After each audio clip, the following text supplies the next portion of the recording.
Hi everyone, Tracy Lewis with We Are Winter Garden, and I'm joined with Pastor Scott and Shelley Bradford from Matthew's Hope Ministry. Welcome to episode 12 of Straight Talk, No BS with Matthew's Hope, where we will be talking about buying into the lie.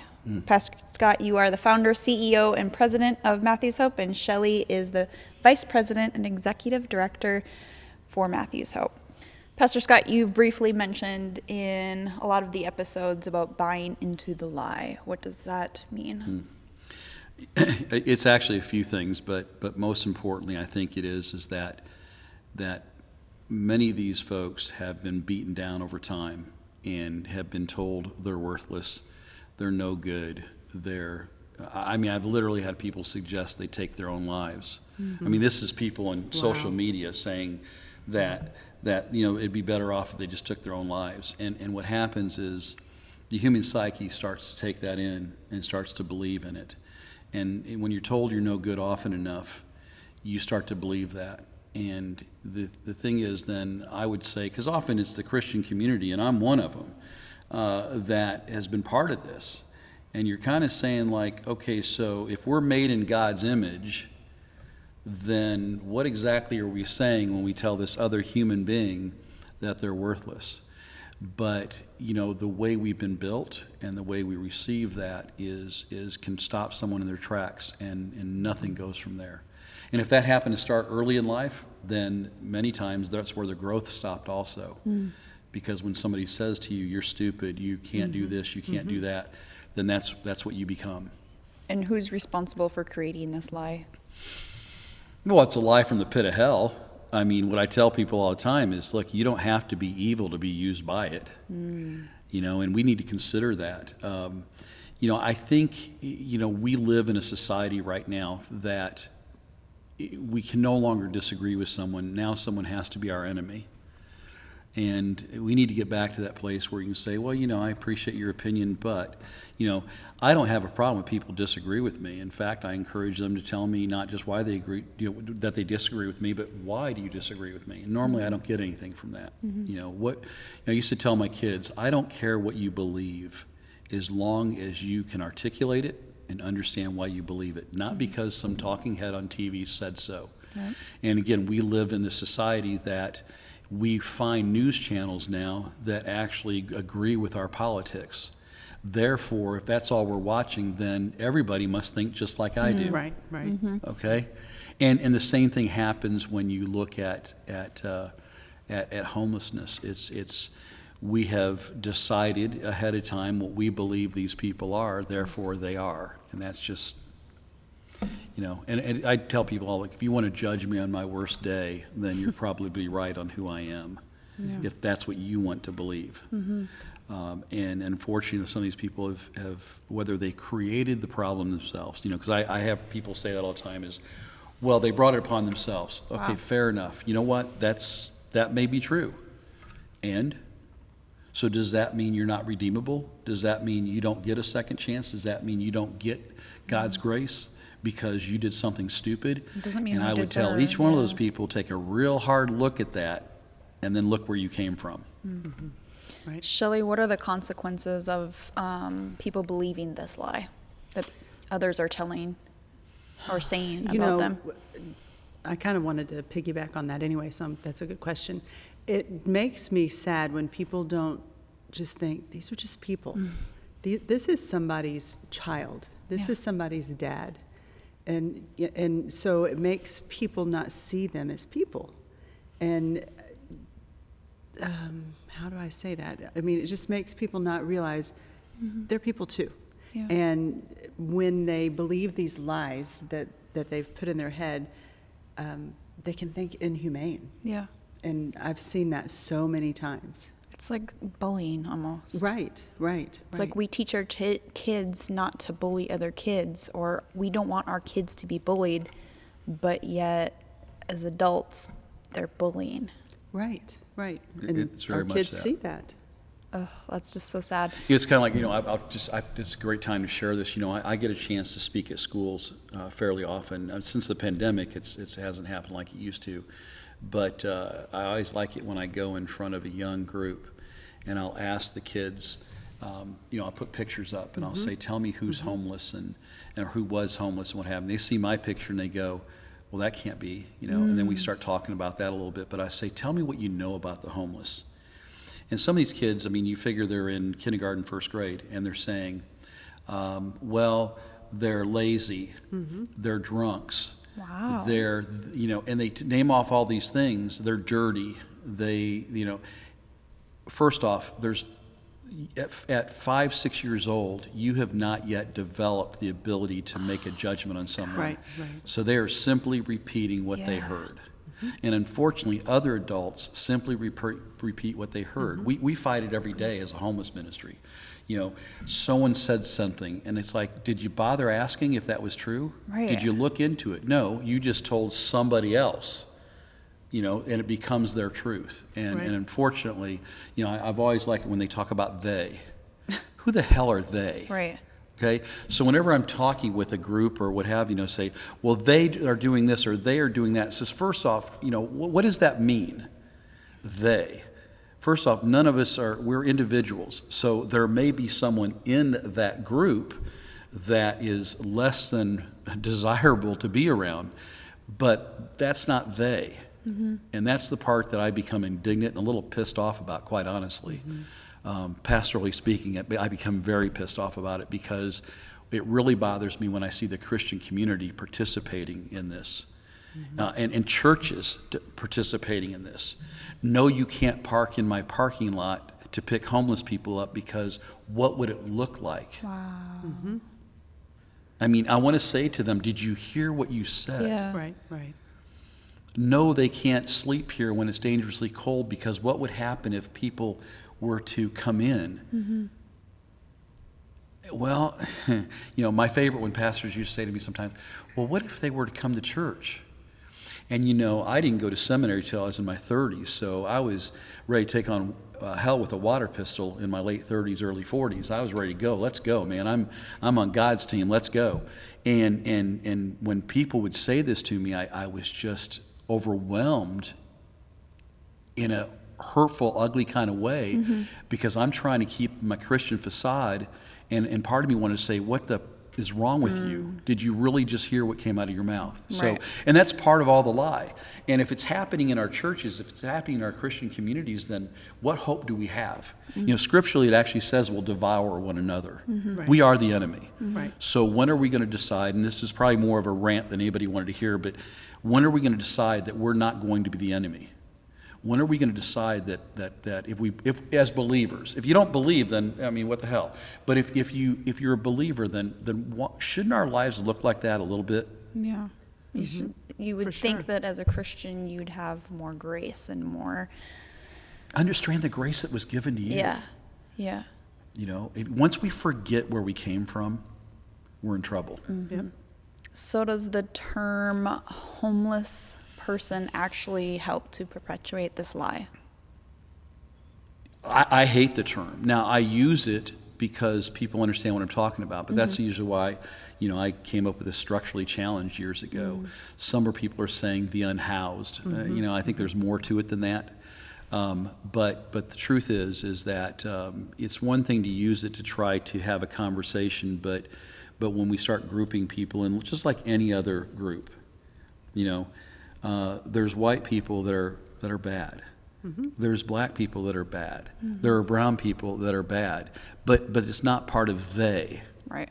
Okay, and it's the same thing. We talk about what a homeless person did. It's like, would we even mention homelessness in it for any other reason? Right.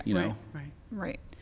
So why is it important to rehumanize the structurally challenged?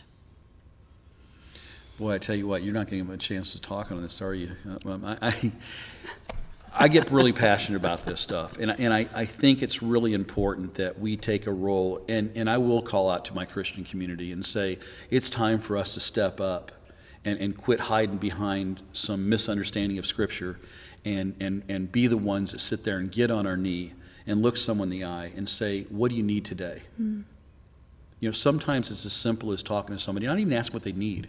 How are you? Yeah. but look them in the eye and act like you actually freaking care what they answer you. Instead of walking by and just. And it's life-changing for both of you. It is. You might learn a little bit about yourself, and you might Right. realize how blessed you are. Right. You know, when you lay your head down in that 72-degree room that I do every night. Yeah. You know, I don't forget the nights I slept on the streets. And I almost wish everybody had to, Yeah. at least once. Yeah. I mean, I'm not talking about one of these things where let's all go sleep under the bridge together. I'm talking about being alone out there on the streets, not knowing where your next meal is coming from, not knowing if you can shut your eye for just a brief second. I mean, some of these folks are so exhausted because there's, you know, there's other homeless people. Sometimes they have to fear, but often that's not who they're fearing. They're feeling They're fearing Joe Public. They're fearing that high school kid now that thinks it's okay that when you pass a homeless person, you can clock him upside the head, like it's some Right. kind of video game. And it's happened more than once. Shelley, can you share any specific examples of people who have encountered being bought into this lie? That somebody has told them either they're not good enough or that they belong on the streets because of their choices, or... You know, I would even say most of our housing guests, that's where they start. That's because they just don't believe in themselves. And helping them gain confidence and figure out who they are is sometimes hard. Yeah. But I would say most of our housing guests, that's where they start. Most of our guests, all Yeah. of our guests really, that's where they start. And what's funny is how many of them have had success. You know, they had the house, they had the business, they had the degree. They were successful athletes. They were successful this, that, or the other thing. But something happened there that created the wheels to fall off, and they just couldn't put the pieces back together. And a lot of our time is spent on trying to figure out how to hit the reset button. You know, and encouraging them. You know, if you talk to our guests often, and most of them would tear up the minute they try to speak about it, because it's a real struggle for them to come to terms with this whole idea that they are worth something, that they are God's child, that they are valued, that they bring something to the table. You know, and you know, it's kind of like when people ask about our Moving Forward program and different things. It really is all about building dignity and self-worth. Because once that starts to happen, you can take on hell with a water pistol. So you're Right, breaking that cycle. Matthew's Hope is, what other ways is Matthew's Hope breaking that cycle so they stop believing that lie? It's one step at a time.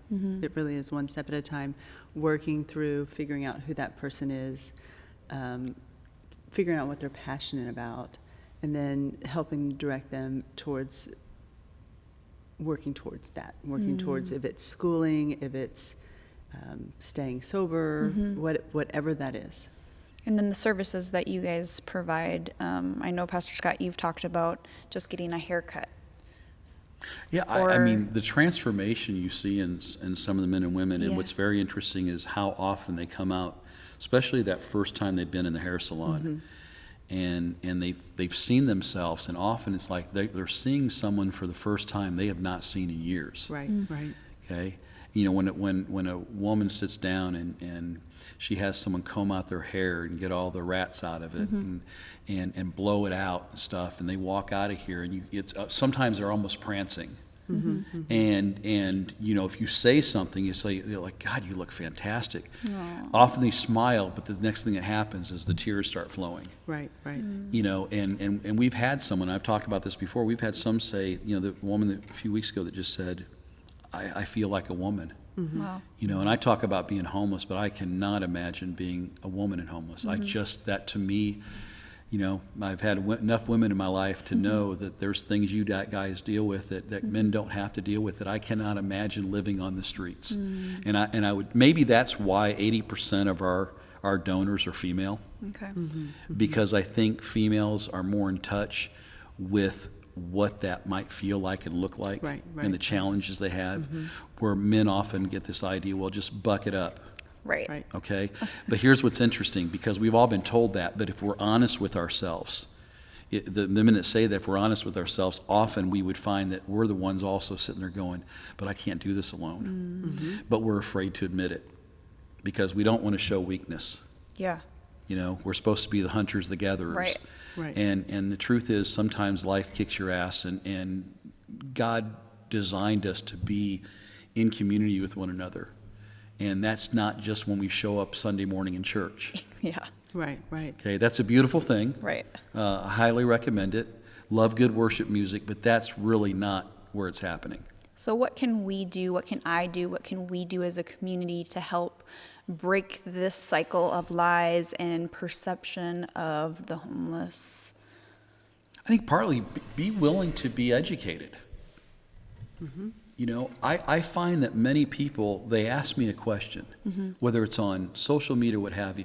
I give them what I believe is the correct answer, only for them to tell me how wrong I am. They're trying to lead you down a road. It's like, wow. why'd you bother So they asking? debate Yeah. with you. Yeah. Yes, And yes. then I can typically back up any comment I make, and then I simply say to them, tell me, I want to learn. If you know something I don't know, Right. then tell me where you got that from. And I'll get things like, well, it's none of your business. You need to find it yourself. Oh. I'm going, okay. Right. I had someone say to Charlene the other day, well, Scott's story doesn't hold a candle to mine. I didn't know it was a competition. Hey. Holy cow, I wasn't beaten enough. I mean, what was Yeah. the sexual abuse wasn't enough? The 9 marriages between my parents? I mean, what is it that, where were you trying to keep score? And the reality is, does any of that really matter? It's the real answer is, where do we go from here? And I think it's important that we really start to ask ourselves, what role are we playing in all this? Yeah.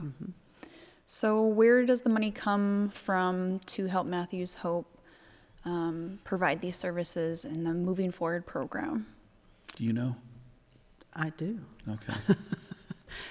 Donations from regular, average people just like you and I. So like the government doesn't send you like a check every month and here you go.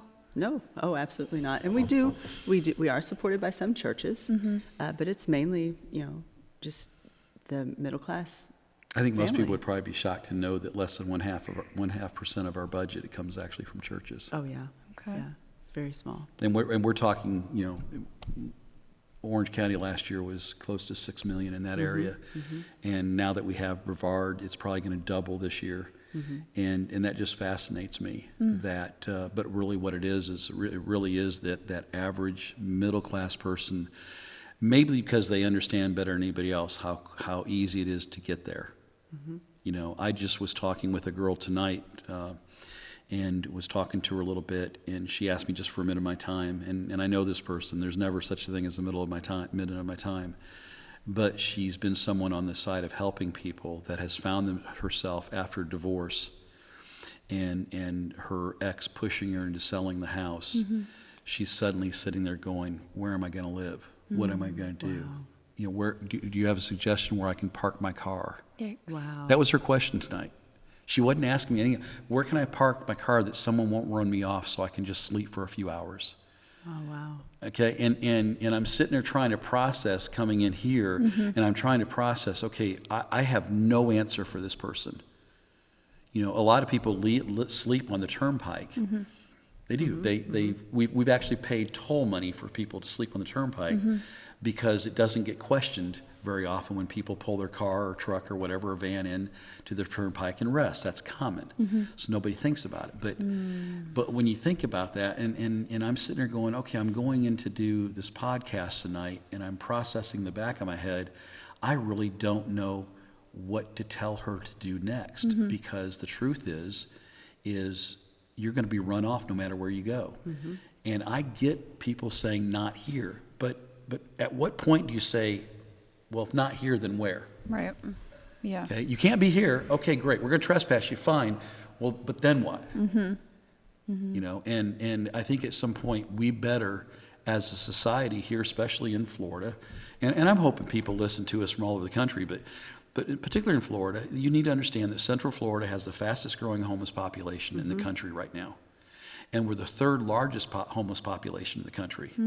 Okay? I've spent time in Seattle, Portland, Salt Lake City, New York, LA. Go ahead and keep ignoring it. Keep pretending like it's not there. And then what are you going to do when they're camping on the side of your road? They. Right, right. So we as a community Those need to come homeless together. men, women, and children. Wow. I Well, feel a little fired up tonight.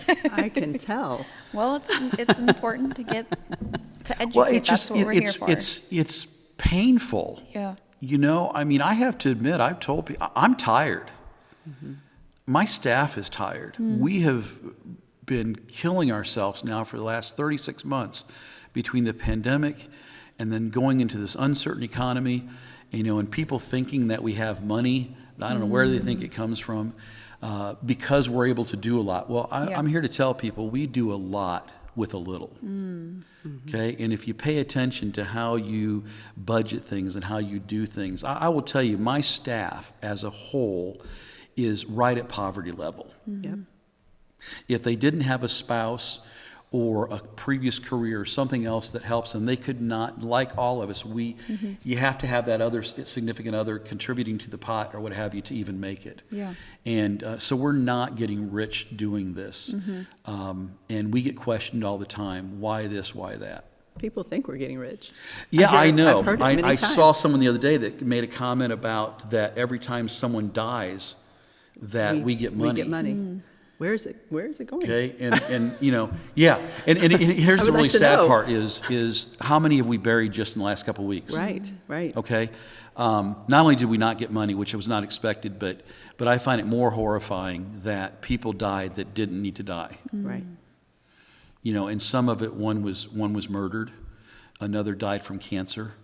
You know, I mean, there's all these different things that happen, and you know that. You know, but because it's not the pretty people, because it's not, you know, Right. it's them. Right. I can't keep going back to that. Oh, another homeless person died. That's terrible. Well, you haven't looked in their eyes then, because if you looked in their eyes, it becomes more than terrible. Well, and they would have a name, not just Yeah. a homeless person. Yeah. Wow. So this is straight talk, no BS, so we don't shy away from topics. And with that said, some in the community may question why a homeless ministry spends money on things like this podcast, a magazine, fundraising events, or even being a trustee of the Chamber of Commerce instead of spending money directly with the guests. Yeah. So Why does Matthew's Hope spend money on marketing? how do they expect us to build awareness? That how do we get out there if we are not doing these things? How do we get out there and educate people? And you know, honestly, who is anybody else being asked this question? No, I don't see anybody else being asked this question. That's a nonprofit. I mean, the truth is, you know, Matthew's Hope is fighting for its life. Prior to the pandemic, we always had reserves. And here's the thing: we have not lost our support. Our donor base is larger than it's ever been, but the average donation is about half. A lot of the larger donations that we used to get, we aren't getting because, quite honestly, those folks, they have assets, not necessarily money, and their assets are tied up in right now, a lot of things are just not moving in the market. And you throw that on top of growing by 500% over Right. the pandemic, you know, we have to be telling our story because, you know, right now, literally, when you throw in the pandemic, the economy, how many natural disasters, you know, anybody else besides me send money to Hawaii?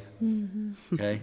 I mean, you see things out there and you want to address them, but chances are you can only cut that pie so many places. I've actually had some of our donors say, Scott, I haven't forgotten you, but I really need to put some of this money over here right now. Right. And I get that. I do get that. But that's what we're up against. And if you're watching television at all right now, you'll see that all the big nonprofits, the big national nonprofits, are all advertising because they too are fighting for their lives. They just have bigger resources than we do to be able to tell the story. I can tell you that with our relationships with whether it's Imagine Marketing, whether it's We Are Winter Garden, whether it's with our various contractors we deal with, everyone is cutting us a break. Everybody's become a partner with us. Yeah. You know, from the build out here in Brevard, to our expansion currently taking place in Winter Garden. We're expanding our medical and mental health care offices. That will be done just probably the next 60 days. That's a big deal.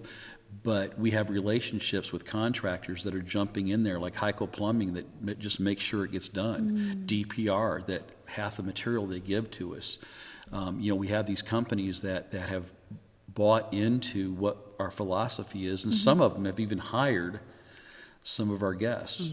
So they see the value in these people, and it just again, I don't want to feel like I'm standing on the soapbox, but I think people really need to look at this from a new perspective and saying,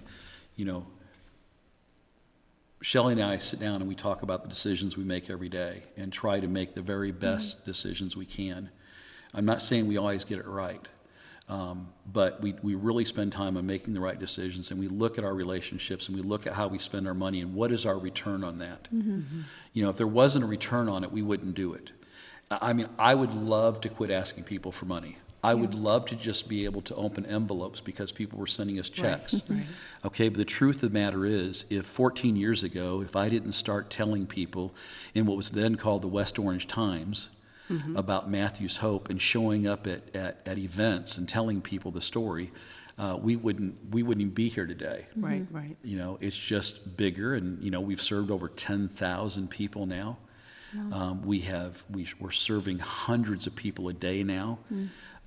It just keeps going. It's big, but the truth is, Matthew's Hope exists for two things. It exists for two reasons: by the grace of God, and by the fact that God moves in people's hearts to be able to come alongside of us. And we're thankful for that. And we always want to make sure people know we're thankful. But it does make me a little crazy and probably a little sensitive when people just beat the hell out of you all the time about why'd you do this or why'd you do that. Yeah. They're not in your shoes, and we're doing the best we can with what we got, right, and what we know at the given time. Had we known the pandemic, I don't know we would have done things differently, but we basically took care of the west side of Winter Garden. When everybody else closed their doors doing nothing. Okay, nobody else was out there. People that weren't even homeless, but we saw people in need, and we were out there, and we made sure they got fed, and they got their PPE, you got all their stuff, their hand sanitizers, their masks. We spent something like $600,000, or went through $600,000 in masks and stuff. You're going, that's an incredible amount of money. Right. But we knew that if not us, then who? Right.